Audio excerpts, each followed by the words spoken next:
ఒకటి రెండు సందర్భాలలో ఇక్కడ కేసీఆర్ మాట్లాడిన విషయం ఏంటంటే అండ్ ఏపీలో ఎవరు గెలుస్తారు చెప్పండి అన్నప్పుడు వైసీపీ ఎడ్జ్ అని చెప్పారు. అయితే దీనికి ఆ, చాలా లింకప్స్ పెట్టి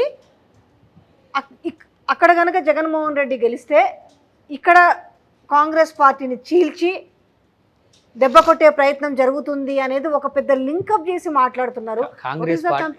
కాంగ్రెస్ పార్టీని ఎవరు నిల్చొద్దమ్మా.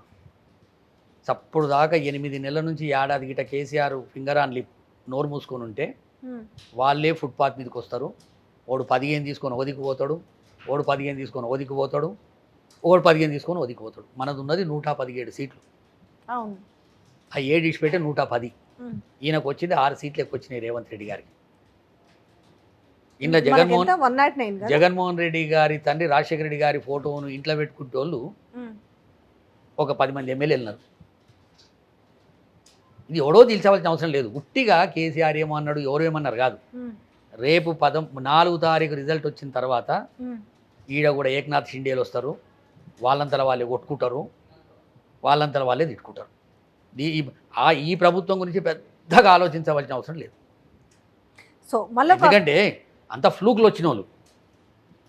మన రేవంత్ రెడ్డి గారు కూడా సరే కష్టపడ్డాడు, ఆయన పీసీసీ అధ్యక్షుడు ఇచ్చినాక మీటింగులు పెట్టిండు, అన్నీ చేసినది వేరే విషయం. ముఖ్యమంత్రి కావడం మాత్రం ఎవడో కష్టపడదాంట్లో జర ఎక్కువ పెట్టాడు అని చెప్పి ఆయనకు మెడగట్టారు. ఇప్పుడు ఆయన పోర్ట్ఫోలియో తప్ప మీద పోర్ట్ఫోలియో మీద ఆయనకు హక్కు కూడా లేని పరిస్థితి ఉంది. ఇది కొన్ని రోజులు ఉంటుంది. ఇంకా 6 నెలల 8 నెలల మనం ఇట్నే కూర్చొని మళ్ళీ మాట్లాడదాం. జగన్మోహన్ రెడ్డి గారు ఇన్వాల్వ్ కావాల్సిన అవసరం లేదు. జగన్మోహన్ రెడ్డి గారు నేను ఒక మాట చెప్పిండు ఒక ఛానల్కు ఇంటర్వ్యూ ఇచ్చేటప్పుడు, తెలంగాణలో మీ పరిస్థితి ఏంటంటే ఇప్పుడు మేమేమి ఆలోచన చేస్తలేమో అన్నాడు. ఆయన కూడా వచ్చి పార్టీ పెట్టవచ్చు కదా. ఒక్కసారి చెయ్యకపోతే 20 సీట్లు వస్తాయి. ఆయన వద్దంటుండు. ఫ్యూచర్లో పెడతాడా? ఫ్యూచర్లో అవసరం ఉన్నప్పుడు వస్తాడేమో. కానీ ఆయన ఒక్కటే, నేను ఆంధ్రప్రదేశ్కు ముఖ్యమంత్రిని అయినా, ప్రతిపక్ష నాయకుని ఇక్కడనే ఉన్నా, తెలంగాణలో ఏ ఒక్క ఇష్యూ మీద యాక్సిడెంట్ అయినా, మంచి అయినా, చెడ్డ అయినా, తుఫాన్ వచ్చినా, హైదరాబాద్ మునిగిపోయినా నేను ఎక్కడ కూడా స్పందిస్తలేను. నేను మీదికెళ్ళి వచ్చి స్పందించకుండా నేను ఇక్కడ రాజకీయాలు చేస్తాంటే కుదరదు. నేను వచ్చేట రోజు గ్రామ పంచాయతీ లెవెల్కి వెళ్ళి వస్తా, పంచాయతీ ఎన్నికలలో ఉంటా, మొదలు కిందికెళ్ళి పునాదులు వేసుకుంటూ వస్తా అవసరం అనుకున్నప్పుడు. అంతే తప్ప మొన్న పవన్ కళ్యాణ్ లేక ఏదో పొత్తు పెట్టుకొని బీజేపీతో పెట్టుకుంటే ఒక్క దగ్గర డిపాజిట్ రాకపోయాయి. 600, 800, 1200, మా తాండూరులో 3500 వచ్చినాయి. బీజేపీతో పొత్తు పెట్టుకొని పవన్ కళ్యాణ్ లెవడితే అట్లా ఇద్దరు తీసుకోడు ఆయన. ఏది తీసుకున్నా స్టాండర్డ్ నిర్ణయం తీసుకుంటాడు. కానీ ఇంకొకటి కూడా తెరపైకి తీసుకొచ్చారు, బాగా చర్చ జరుగుతుంది, క్లారిటీస్ మిస్ అవుతున్నాయి.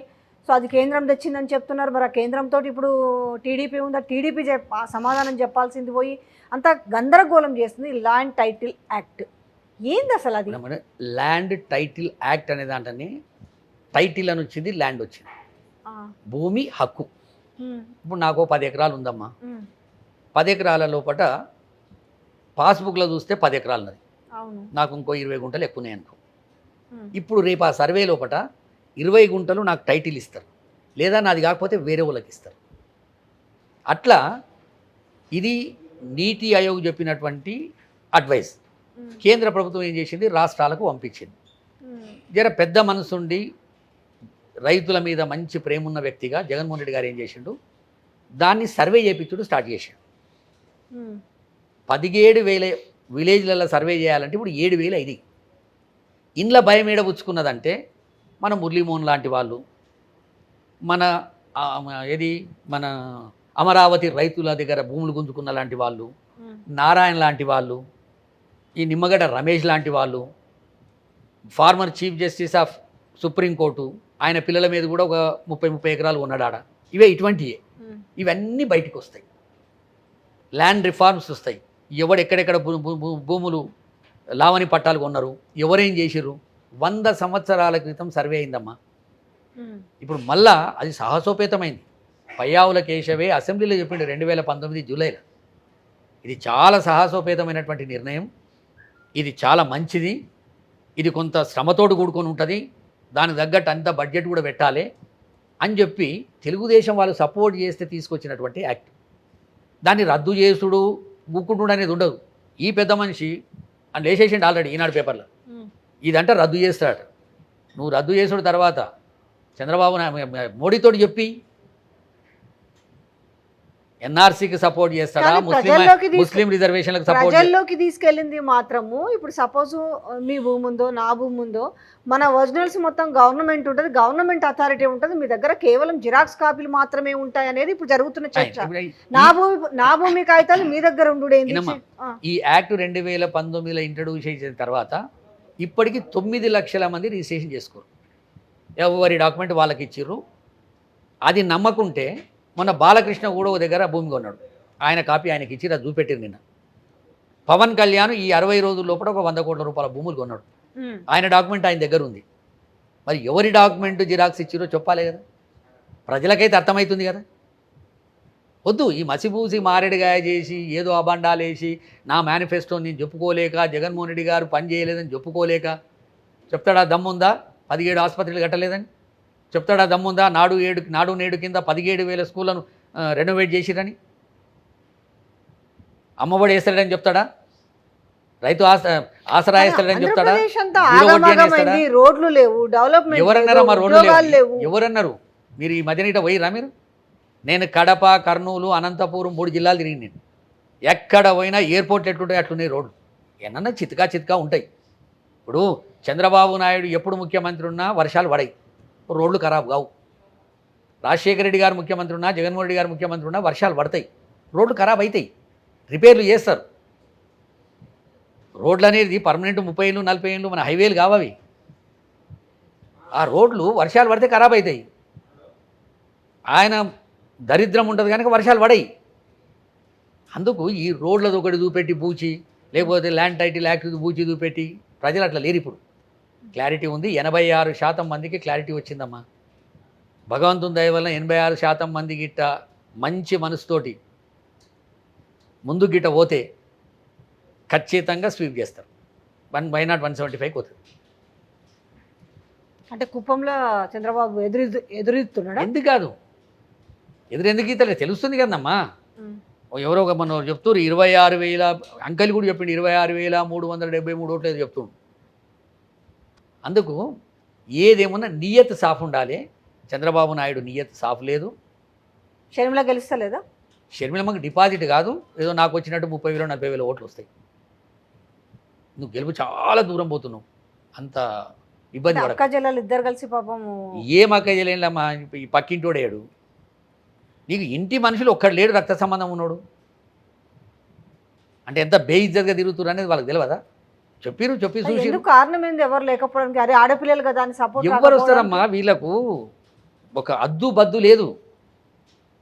నిన్న మాట్లాడే ప్రెస్ చూసే రోజు చూడలేదు మీరు. నువ్వు 4 ఏళ్ళ బయటకు వచ్చి 3 ఏళ్ళ బయటకు వచ్చి ఏ రోజు మాట్లాడింది ఎన్నికల ముందు అంటే నీకు ఎక్కడనో పిచ్చి ముదిరింది,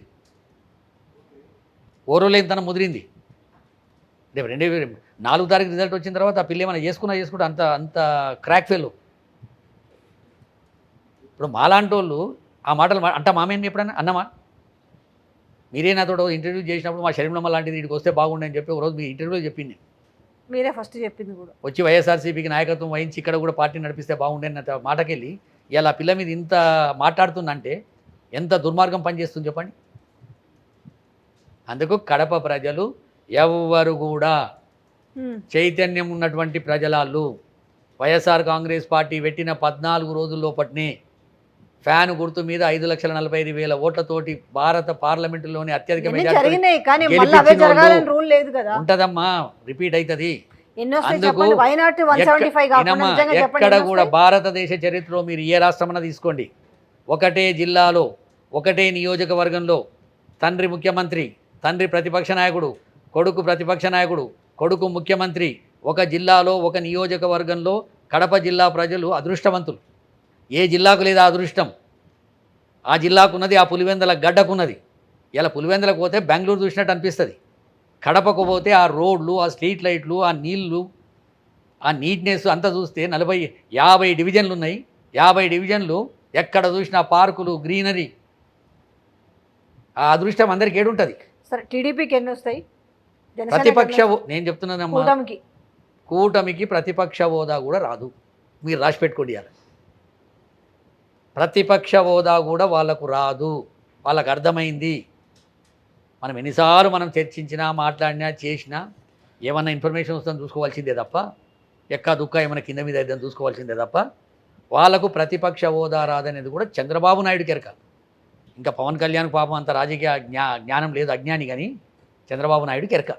పవన్ కళ్యాణ్ అయితే గెలుస్తాడేమో. ఇక నేను చెప్తేగా పవన్ కళ్యాణ్ మీద ఇవాళ మా సార్ జగన్మోహన్ రెడ్డి గారు పోతుండు సాయంత్రం. ఆడ వాళ్ళు కూడా పోయారు, రామ్ చరణ్ వాళ్ళందరూ పోయి సినిమా స్టార్స్ అందరూ ఇవాళ పోతున్నారు, 5 గంటలకు యూట్యూబ్ స్టార్స్ పోతున్నారు, జబర్దస్త్ స్టార్స్ పోతున్నారు. ఇవాళ 5 గంటలకు ఏదో పాట ఉన్నది చూడు, ఏదో మా భూమిలో ఏమున్నదక్కో ఈడ మన ఈ ఊళ్ళో మనకి ఏమున్నదక్కో పాట పాడుకుంటా అందరూ రిటర్న్ ట్రైన్ ఎక్కవలసిందే. ఆడొక్కడు ఉండనీకే లేదు, అంతా non local including Pavan Kalyan. Pavan Kalyan కూడా నాన్ లోకలు. ఇక నాన్ లోకలను పెట్టి ఏం చేస్తాడు చెప్పు పాపం. మనిషి క్రెడిబిలిటీ ఏడ దెబ్బతింటుందమ్మా. నువ్వు గాజువాకలో ఓడిపోయినావు, భీమవరంలో ఓడిపోయినావు. ఈ రెండిట్లో ఏదన్నా ఒకటి సెలెక్ట్ చేసుకొని ఆడ ఇల్లు కట్టుకొని నేను మళ్ళీ ఈయనే గెలుస్తా అని చెప్పినుంటే అయ్యాలని నీ అమ్మ చిరంజీవి తమ్ముడు శభాష్ అంటుంటే. ఏరి ఏరి ఏరి ఏడు వీడిక్కడదన్నా వాడక్కడదన్నా ఆడిక్కడదన్నా వర్మ ఇక్కడదన్నా పోయి పోయి పోయి పోయి తెలుగుదేశం స్ట్రాంగ్గా ఉన్న దగ్గర ఎవడన్నా అడుగుతాడమ్మా. ఇళ్ళనే తెలిసిపోయా లాజిక్ ఏందని. అందుకే కదా స్ట్రాంగ్ ఉన్న దగ్గరే ఓట్లు వేస్తారనే కదా. ఎవరు వేస్తారు? కాపులు వేస్తారు, కాపులు నమ్ముకొని పోయినారు. కమ్మలకు కాపులు, కాపులకు కమ్మలు వేస్తారు అనుకుంటే అది ఒక భ్రమ. ఇవాళ మొన్న ఎవరో ఒక కమ్మాయిని అనుకుంటా, ఎన్ఆర్ఐ, అది వీడియో బయటకు వచ్చింది. అప్పటి వరకు రెడ్లు కొంత ఆలోచన చేసిరు, ఏముంది ఏ పార్టీ అయితే ఏముంది అన్న ఆలోచన ఉండే. ఎప్పుడైతే వాడు ఆ మనిషి వచ్చి జయరామకృష్ణ ఏదో పేరు చౌదరి ఓపెన్గా వీడియో చేసేసిండు, ఈ వెధవలు, ఈ వైఎస్ఆర్ కాంగ్రెస్ పార్టీ వెధవ మనకు ఏడని చెప్పిన వెధవ దగ్గరకు పోవాలి, వాని ఇల్లు కొనేయాలని. అప్పటి నుంచి కాపులు, రెడ్లు, ఎస్సీలు, బీసీలు, ఎస్టీలు, మైనార్టీలు, నా బీసీలు, నా ఎస్టీలు జగన్మోహన్ రెడ్డి గారికి ఆప్త బంధువులు అయిపోయారు. జగన్మోహన్ రెడ్డి గారికి దెబ్బ తగిలితే ఒక వారం రోజులు అన్నం తిన్న వాళ్ళు కూడా ఉన్నారు, ఆ పట్టి తీసేదాకా బాధపడ్డోళ్ళు ఉన్నారు. ఇలా జగన్మోహన్ రెడ్డి గారు అంటే పిల్లల కాడికెళ్ళి పెద్దల దాకా, తాత వాళ్ళ దాకా నా ఇంటి మనిషి అయిపోయాడు. చేసింది 5 ఏళ్ళే ముఖ్యమంత్రిగా, 14 చేసిన వాళ్ళకు ఒక్క మనిషి లేడు ఇప్పుడు. ఈ వర్గం న్యాయంపడి ఉందని చెప్పే పరిస్థితి లేదు. అందుకు కాపులు కూడా కమ్మలకేయరు, కమ్మలు కూడా కాపులకేయరు. చూద్దాం, లెటర్స్ వెయిట్ వెరీ సూన్. ఎంత దూరం ఉంది ఇంకా? జూన్ 4 రిజల్ట్ వస్తుంది, 48 గంటలు. రేపు అంతా కూడా బ్యాలెట్ దాంట్లోనే ఫిక్స్ అయి ఉంటాయి. ఎల్లుండి సాయంత్రమే నీకు ఫ్యాన్ జోరు పెరుగుతుంది. ఎల్లుండి సాయంత్రమే తెలిసిపోతుంది. ఎగ్జిట్ పోల్స్ సగం భారతాన్ని బయట పెడతాయి అమ్మా. ఎగ్జిట్ పోల్సే మొత్తం ఆ పోల్స్ కూడా అవసరం లేదు, బయటికి వచ్చి ఓటేసి బయటికి వచ్చి నవ్వుకుంటూ వచ్చినోడేమో వైఎస్ఆర్సీపీ, ముఖం మార్చుకుంటూ వచ్చినోడేమో అని తెలిసిపోతుంది. అంత స్టడీ చేయలేరా జనాలు? చూద్దాం.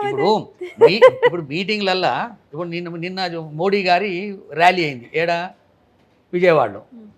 ఎవరన్నా పెద్ద విఐపి చనిపోతే ఏది శవయాత్ర ఉంటుంది చూడు, గట్లయింది. వాస్తవమా కాదు మీరే చెప్పుండి నాకు. నేను ఎన్నో యాత్రలు చూసిన. మోడీ వస్తే అట్లుండదు. ఆయన గుజరాత్ పోయినా, ఇంకో దగ్గరికి పోయినా, ఇక్కడ మన ఈవెన్ హైదరాబాద్కి వచ్చినా ఆ బ్రహ్మరథం వేరే ఉంటుంది. ఇద్దరు శరోపకం నిలబెట్టి అయిపోయినాయి, మొత్తం కొంపలు మునిగిపోయినాయి, మనకు ప్రతిపక్ష హోదా కూడా రాదన్నట్టు మొఖాలు పెట్టి ఒక శవయాత్ర పోయినట్టు అనిపించింది నాకు. నా కళ్ళకి ఎట్లా అనిపించిందో అందరికి అట్లా అనిపించదు తెలియదు, కానీ నేను అనుభవం ఉన్న వ్యక్తి. ఒక ప్రశ్న, రాహుల్ గాంధీ ఎఫెక్ట్ అంటే ఇటు టీడీపీలో పైకి పోయినాడు, ఇటు వచ్చి లాస్ట్ మూమెంట్లో సభ ఏమన్నా ఇంపాక్ట్? మొదలు డ్రెస్ మంచిగా వేసుకోమని చెప్పండి. ఆయన ఒక జాతీయ నాయకుడు, ఒక ప్రధానమంత్రికి మునిమన్మడు. మొదలు డ్రెస్ కోడ్, ఒక టీషర్ట్ వేసుకొని, ఇది కాదు. ఎవరికైనా రాజకీయాల్లో ఉన్నప్పుడు పబ్లిక్లో ఉన్నప్పుడు ఒక డ్రెస్ కోడ్ అనేది ఉంటుంది. అటువంటి రాహుల్ గాంధీ, నేను పాపం వాళ్ళది కూడా చాలా ప్రతిపక్ష హోదా లేని పరిస్థితి వాళ్ళది కూడా. అంటే రాజశేఖర రెడ్డి ప్రధానమంత్రి కావాలనుకున్నారు ఎవరిని? రాహుల్ గాంధీని. కాబట్టి ఆ రోజున్న వైఎస్ రాజశేఖర రెడ్డి గారు. సో ఇలా బిడ్డ అదే మాట కూడా చెప్తుంది కదా, మా నాన్న ఇదే కోరుకున్నాడు. ఆ రోజు గాంధీ భవన్లో నేనున్నా. మనము చాలా కష్టపడి పనిచేసినాం, ఎంపీలను మాత్రం దేగలినాం, ఎమ్మెల్యేలు రాలేకపోయారు. ఏను మనం పొరపాటు చేస్తున్నామా అని కార్యకర్తలను ఉత్తేజపరచడానికి 5 ఏళ్ల ముంగట ప్రధానమంత్రి, ఏడాది ముంగట ప్రధానమంత్రి చేద్దామన్నాడంటే ఓ లెక్క. ఎన్నికలైన 45 రోజుల లోపటినే ఆ మీటింగ్. ఆయన కార్యకర్తలను ఒక మంచి ఊపు తెస్తామని ఆయన అంటే, ఈమె 14 సంవత్సరాల తర్వాత పాపం ఈమె పట్టుకుంది అది మెడకేసుకొని. ఎంత పిచ్చిదో చూడండి. చూద్దాం ఎట్లాంటి మార్పులు చేర్పులు వస్తాయి అనేది లెట్స్ వెయిట్. ఎందుకంటే ఇంకా ఎక్కువ ఏం లేదు, 2 డేస్లలో మొత్తం భవిష్యత్ అంతా తేలిపోతుంది. సో బ్యాలెట్ బాక్స్లలో ఉన్నప్పటికీ కూడా మీరు అన్నట్టుగా ప్రజల్లో చిరునవ్వుతో ఉంటారా, లేదంటే మాడిపోయిన మొహాలతో బయటకు వస్తారా, సో ఏదనేది తెలుస్తుందని చెప్తున్నారు. థ్యాంక్ యూ సో మచ్ అండి.